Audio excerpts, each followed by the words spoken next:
الفاتحة. نعم.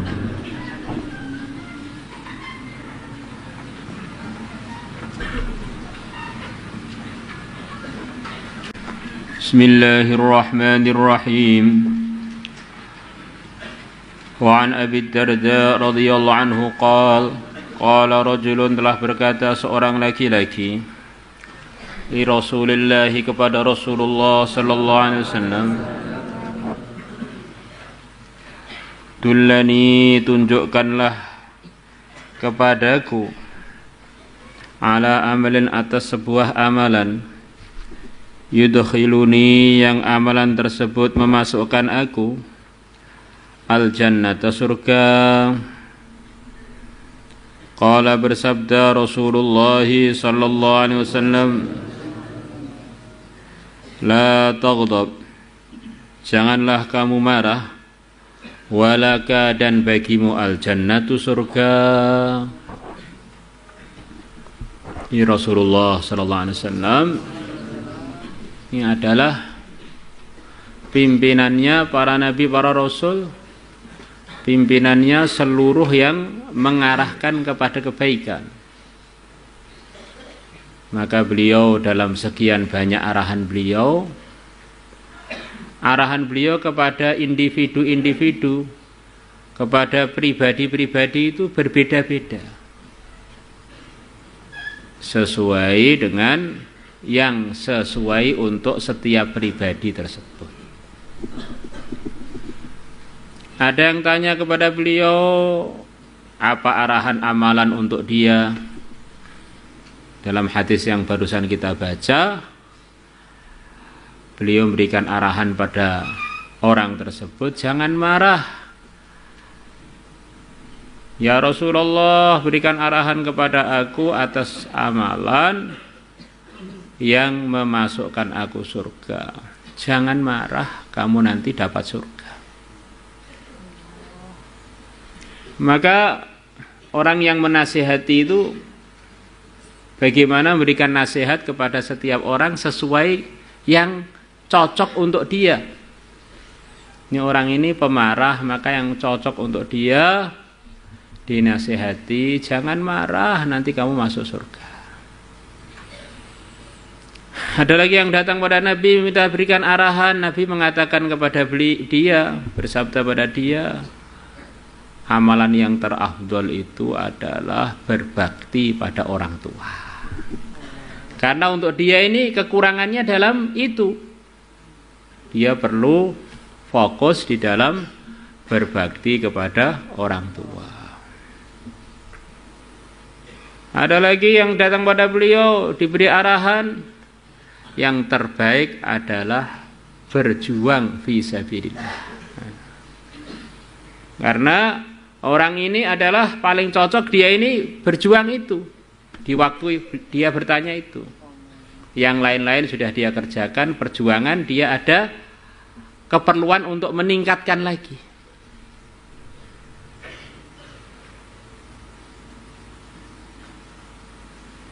Maka Nabi bercerita pada sebuah majelisnya, saya barusan masuk surga.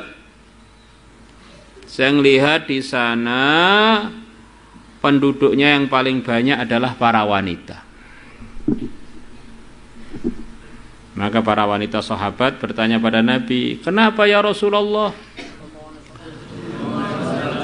Kok kami menjadi penduduk neraka yang paling banyak? Bahwa saya masuk surga dan lihat neraka, di sana di neraka yang paling banyak penduduknya adalah wanita. Kenapa ya Rasulullah? Karena kalian para wanita punya dua amalan yang buruk. Banyak wanita diuji oleh Allah dengan dua amalan yang buruk ini. Yang amalan ini menunjukkan wanita ini sayangnya kepada hambanya Allah kurang. Akhirnya Allah pun jadi kurang sayang pada dia. Karena hambanya Allah itu milik Allah. Kalau kita menyayangi hamba Allah, kita akan disayang oleh Allah. Kalau kita kejam pada hamba Allah, maka kita pun akan tidak disayang oleh Allah. Ar-rahimuna yarhamuhumur rahman. Tukthirna al-la'na wa takfurna al-ashira. Kalian para wanita ini banyak mendoakan buruk orang lain. Ini kelemahannya wanita yang disabdakan Nabi. Tukthirna al-la'na, berarti sayangnya kurang. Ada tengkar sedikit, marah, tak doakan kamu, enggak laku kawin. Ini di dunia wanita biasa begitu itu. Awas ya, anak kamu nanti cacat. Awas ya, hancur dunia akhirat. Di masalah-masalah sepele itu dia datangkan bom atom. Masalah-masalah sepele.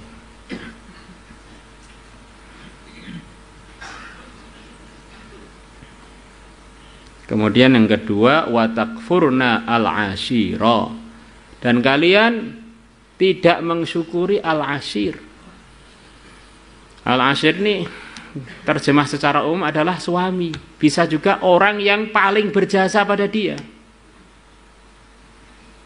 Suaminya sudah capek-capek nafkahi, sudah capek-capek cari kerjaan sana sini, pulang ke rumah, halah hanya segini aja. Kamu itu nikah dengan saya, maharnya kolor tok. La ilaha illallah. Biar para wanita yang dengar biar pada sebel. Memang ini begitu itu yang bersabda Rasulullah, saya tinggal menirukan aja.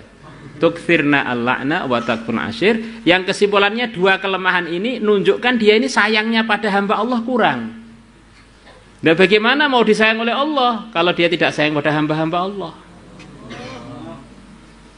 Famadza ta'muruna ya Rasulullah sallallahu alaihi wasallam. Maka apa yang engkau perintahkan kepada kami ya Rasulullah, dengan sebab kami punya dua kelemahan itu akhirnya menyebabkan kami banyak masuk neraka. Maka Nabi memberikan arahan yang sesuai. Ini tadi kan penyakitnya itu dianalisa oleh sebagian ulama kurang sayang. Maka harus dilatih untuk nyayangi hamba Allah. Di antara bentuk sayang adalah banyak bersedekah biar banyak sayang. Aktsirna minas shadaqah. Kalian para wanita perbanyaklah bersedekah untuk nambal-nambal ketidaksayangan kepada umat, diganti dengan amalan yang isinya sayang kepada umat. Orang itu yang repot sudah ngomelan, nyacian, juga pelit pisan. Waduh, sempurna, elek itu sempurna.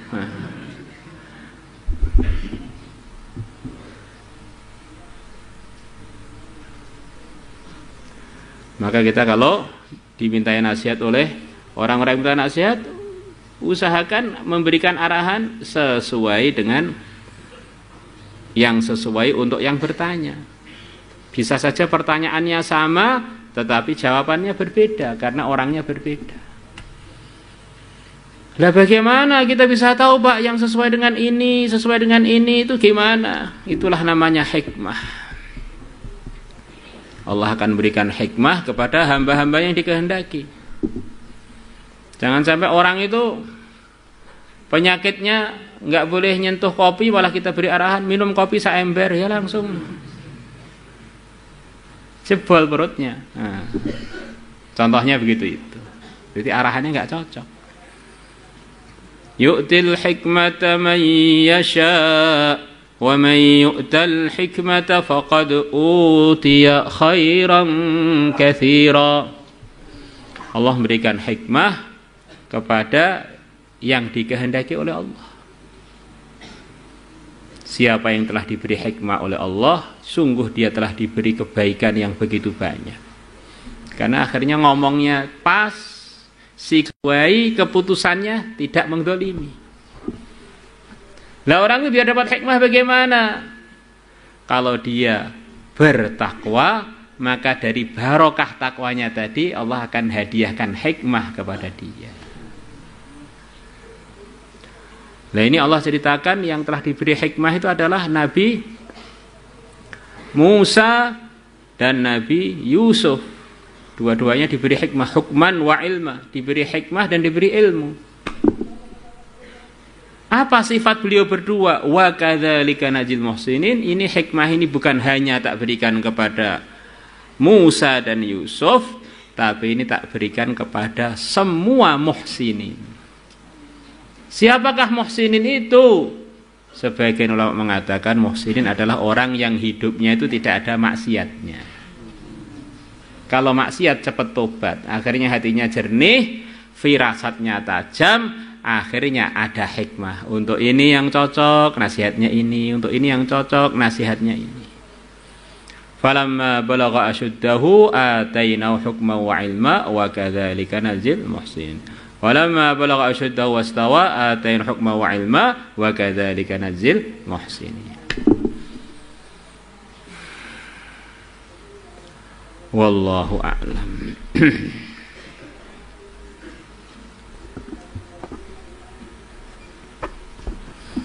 وعن أبي هريرة رضي الله عنه أن النبي bahwasanya Nabi sallallahu alaihi wasallam qala Nabi bersabda laisa asyadidu bis-sur'ah innama asyadidu alladhi yamliku nafsahu 'indal ghadabi. Laisa asyadidu bukanlah orang yang kuat, yang perkasa. Asyadid itu orang yang perkasa, yang kuat. Bisura'ati orang yang ahli menjatuhkan lawan tandingnya. Di sura'ah itu ahli menjatuhkan lawan duelnya, lawan sparringnya. Itu namanya sura'ah. Saking kuatnya atau saking lihainya dia ini memang jagoan urusan jatuh menjatuhkan, nggak pernah kalah. Bukan itu. Hakikatnya orang yang jagoan itu bukan itu. Itu kan jatuhkan orang lain. Innama syadidu sesungguhnya orang yang perkasa, orang yang kuat. Alladzi adalah orang yang yamliku nafsahu yang bisa mengontrol dirinya. Indal ghadabi ketika marah. Jadi kalau orang tuh ngalahkan orang lain itu ya kuat lah. Tapi kalau bisa ngalahkan emosinya, ini adalah orang yang terkuat. Nah, itulah yang namanya al-jihad al-akbar kata sebagian ulama. Sampai sebagian sahabat ketika perang dalam pertempuran mereka pulang sambil mengatakan roja'na minal jihadil asghari ilal jihadil akbari. Dalam sebagian riwayat begitu. Kami telah balik dari perang yang kecil menuju perang yang besar. Perang kecil itu ngelawan orang lain itu kecil. Karena di situ ada semangatnya, ada ya mungkin ada nafsunya atau bagaimana, ada semangatnya. Jadi kalau ngalahkan diri sendiri itu memang nggak semangat kita. Sukanya diri kita ini kita ikrom, pengen ngeluyur dituruti, pengen bangkong dituruti, pengen makan nggak sehat dituruti, biasanya gitu. Kok orang bisa menahan dirinya? Lah ini jagoan. Nah, dari hal-hal yang tidak diridhoi oleh Allah. Itu orang itu akan bisa mengontrol dirinya dengan baik. Resepnya pertama kali harus benar tauhid. Kalau dia ini merasa memang dia ini hanya hamba yang tidak berhak memprogram dirinya, nanti akhirnya memudahkan dia untuk berpikir untuk taat. Berpikir untuk menjauhi pelanggaran. Jadi kalau orang itu sudah merasa awak-awakku dewe, sak karepku dewe, ya begitu itu ya namanya orang yang nggak benar pemikirannya, akhirnya sikap-sikapnya jadi ngawur. Kemudian yang kedua, ikhtiar secara amal, orang itu harus memperbaiki sholatnya. Setelah kita ngaji seperti apapun, kalau sholatnya belum benar, itu kita ini belum benar. Maka itulah yang dikatakan oleh para ulama ahli tarbiyah, kalau kamu memperbaiki sholatmu berarti kamu memperbaiki hidupmu. Kalau kita nggak ada perhatian pada sholat kita, berarti kita ini nggak ada perhatian pada kehidupan kita. Ngaji kita wargep, tapi begitu azan letoy apa? Letoy, ya. Lambat-lambat, males-males ini. Tipe-tipe begini ini sulit untuk jadi orang yang muhsinin, orang yang takwa.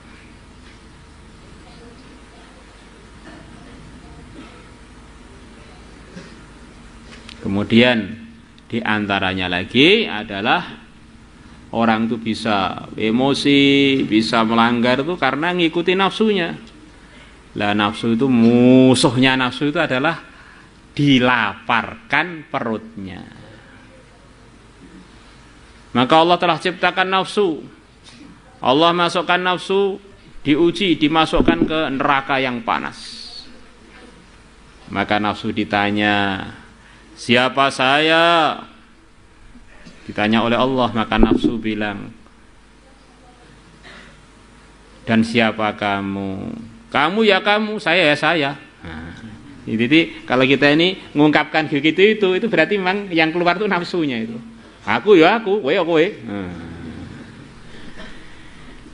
Maka dimasukkan lagi ke neraka yang sangat dingin. Ditanya lagi, siapa saya, siapa kamu? Kamu ya kamu, saya saya. Nah. Akhirnya dimasukkan dalam suasana lapar. Akhirnya nafsu ditanya, siapa saya, siapa kamu? Engkau adalah Tuhanku, saya adalah hambamu. Nah. Kita ini kalau sudah macam-macam tarbiyah sudah kita buat, wiritan sudah, kemudian ngaji sudah, berjuang sudah, orang api-api, kira-kira kokean mangan iki.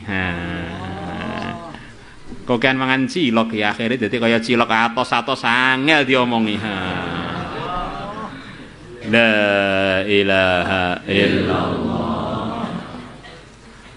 Maulaya salli wa sallim daiman abada ala